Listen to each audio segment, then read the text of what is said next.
Well, hello and welcome. I'm back again, DJ here again, and I just wanted to talk to you about something that's close to my heart, and that's vacations, holidays. Holidays, yes.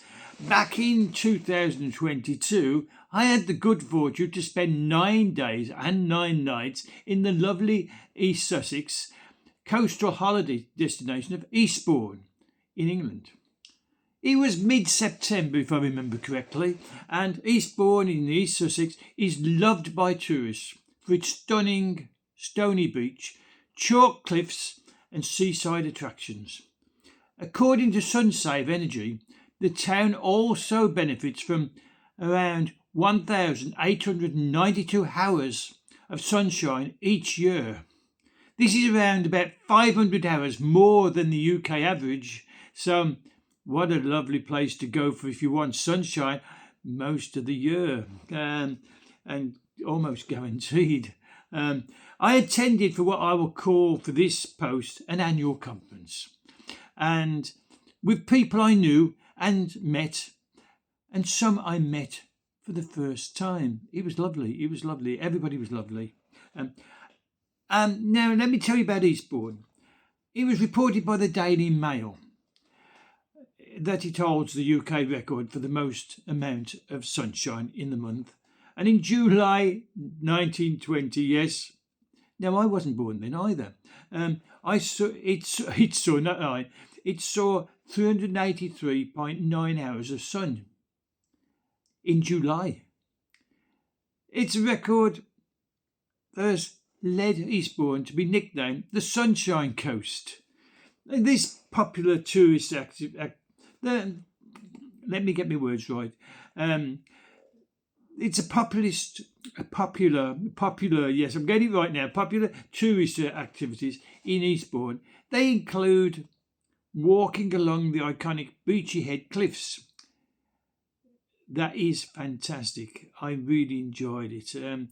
There were wonderful monuments along the walk. One that particularly caught my eye was the Royal Air Force Monument, but there was lots of others. Exploring the Seven Sisters coastline and enjoying the activities at Eastbourne Pier. It's a lovely pier. And there's also the Town Art Gallery, the Devonshire Park Theatre, and the Eastbourne Miniature Steam Railway visit is a really good attraction. Eastbourne has been the backdrop of a number of films and TV shows over the years. Let me think of some. It was using the iconic Chitty Chitty Bang Bang scene where the car drives up in the air. Yeah. It was the town, which has a population of 100,000, I'll add, was used in the Quidditch World Cup scene in the Harry Potter film, The Goblet of Fire, where he's on his broomstick,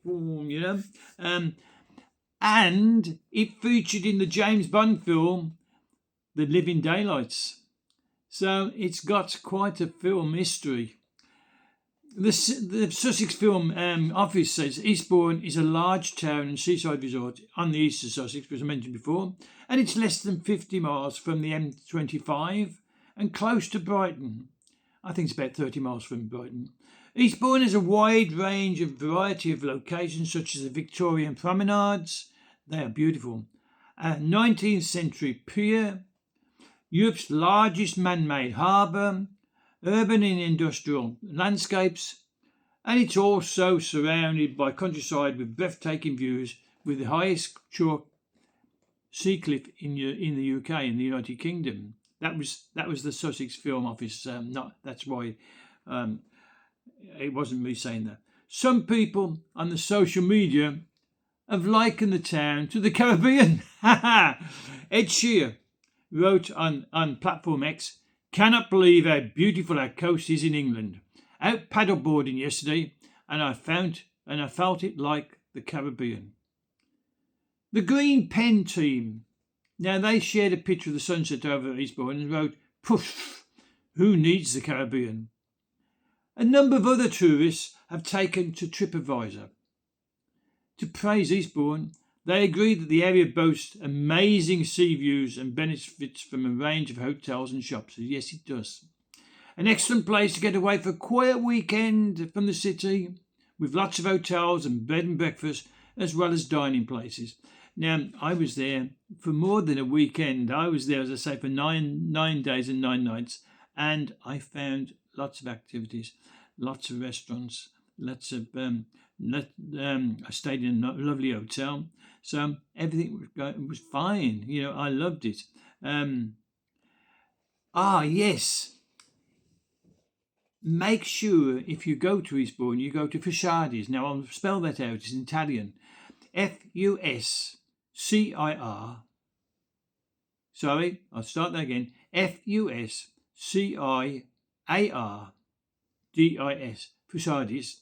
It's a little cafe on the seafront, specialising in Italian ice cream. Fantastic Sundays. Yep.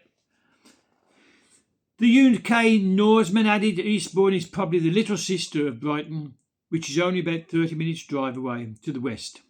This town has a splendid promenade where you can take a stroll anytime. Yes. He's not talking about Brighton, he's talking about, although Brighton has as well, but he's talking about Eastbourne. There's abundance of shops, mainly in the centre, not far from the railway station.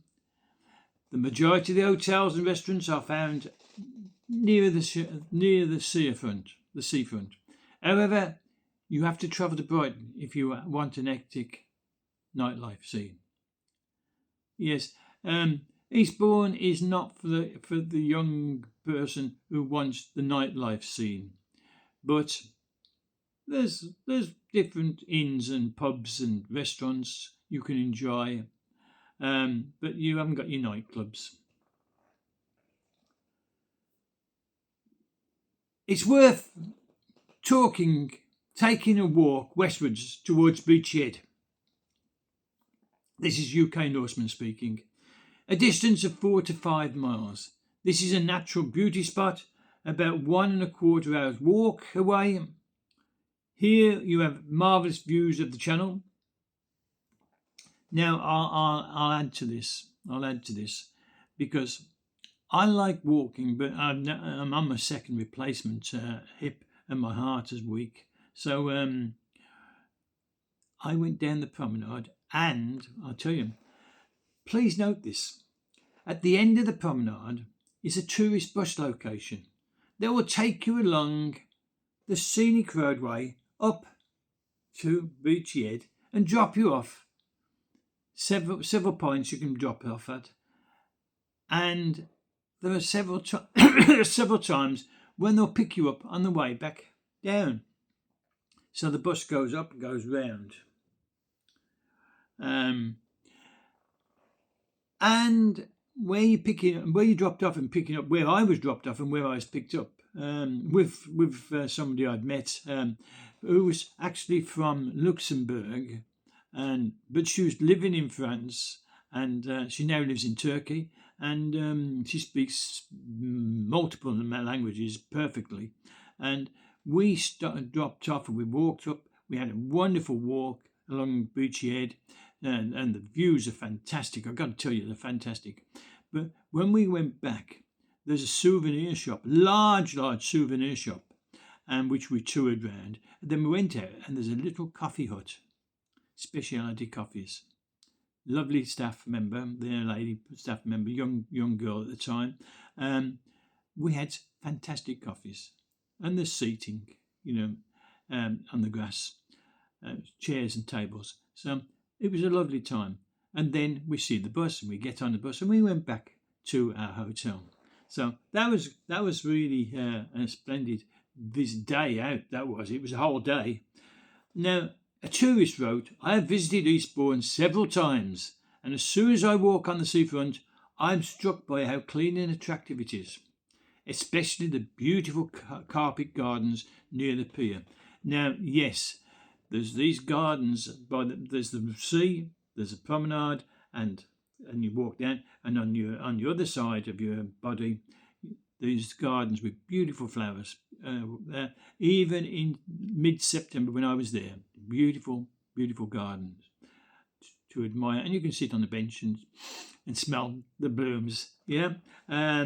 So the fact there are no shops or amusements on the promenade is quite good, because you've got to go into town for those.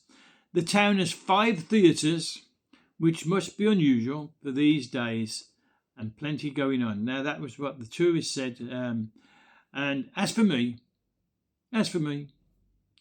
I intend to return soon. I'm looking forward to it. I had a very wonderful time. Now, I drove from the Midlands, from Worcestershire, down to Eastbourne, and it was a long journey, but it was an enjoyable journey. And if you're living down south, it's going to be easier for you. But even if you're living up north, it's well worth a visit. Railways, yes. If you're going by train, the railway station is in Eastbourne itself, so you've got no worries about getting there. It's right close to the hotels and bed and breakfasts. So I'm going to leave it there. I've enjoyed speaking with you. I wanted to share this little gem with you of this little, well, not so little, but this local English UK coastal holiday destination with friendly people, and clean, tidy and beautiful, with Beachhead famous for its films.